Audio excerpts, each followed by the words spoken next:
Hello everybody and welcome back. I am Striker Discon, your English teacher. I am over the moon to be here with you all.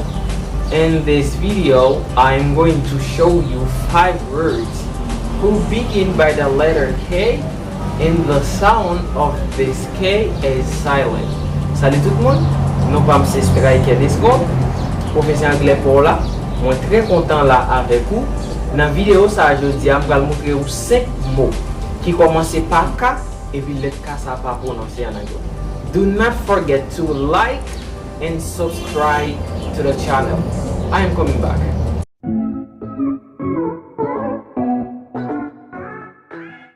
As I said previously, silent letter. Lettre qui miette. Mais lettre qui miette, dans le mot ça, jodia, nous allons enseigner là, c'est lettre K. Souvent, ouais, moun prononcer 5 mots ça mal. Yo commence par K, K ça yo pas prononcer. Yo mieux. Okay. Make sure to listen the correct pronunciation of these words. Assurez-vous que vous entendez bien prononciation 5 mots ça. Okay. The first one is no. No. It's not no. No. No. No. It's no. No. Yes, like that. No. This K is silent. Car ça limite, il pas prononcer. Mot ça prononcer comme no. No. Okay. Deuxième mot, the second word is knock. Knock. Okay? As you can notice, this K is silent. Knock. Knock. Car ça, il pas prononcer. Mot ça, juste prononcer comme knock. Knock. Ok. Troisième mot, dans pile monde qui prononce le mal. Qui prononce le mal. Some pronounce this word as kanif, kanif or knife. No, it's not correct. But in this lesson, I'm going to give you the correct pronunciation for this word. The correct pronunciation for this word is knife. Knife.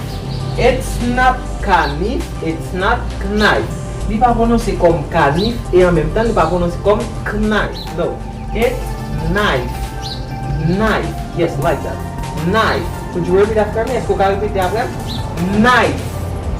Knife. Yes.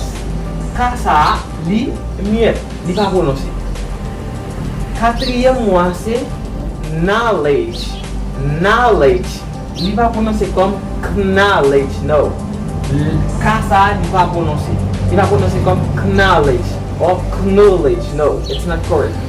It's pronounced as knowledge. Knowledge. Knowledge. Okay? Cinquième mot, the last word is knee. That's my knee. Ça c'est genou. That's my knee. It's not pronounced as knee. Knee. No, it's not correct. It's knee. Knee. Okay? Let me start over for you. Je vais retourner prononcer encore pour. Premier mot à prononcer comme no. Deuxième nom, knock. Troisième nom, knife.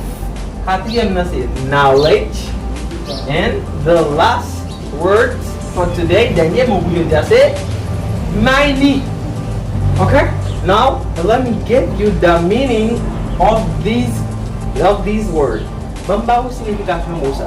Okay? Nous allons enseigner silent letter. Lettre qui miette. Et je viens de enseigner 5 mots qui commencent par K et côté K ça n'est pas prononcé. Ok. Premier mot, the first word means connaître. In French, knock means frapper. And knife, it's not canif, it's knife means couteau. Knowledge means connaissance. And knee means genou. Okay?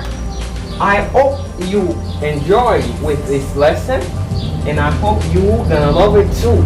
Do not forget to like and subscribe for more upcoming video. Abonnez pour prochaine vidéo. Activez notification ou pas rater d'une vidéo n'a posé pour vous. Parce que les choses sont faciles pour vous et vous connaissez comment 5 mots qui commencent par K, pwononse. It was your teacher, Kòrèk.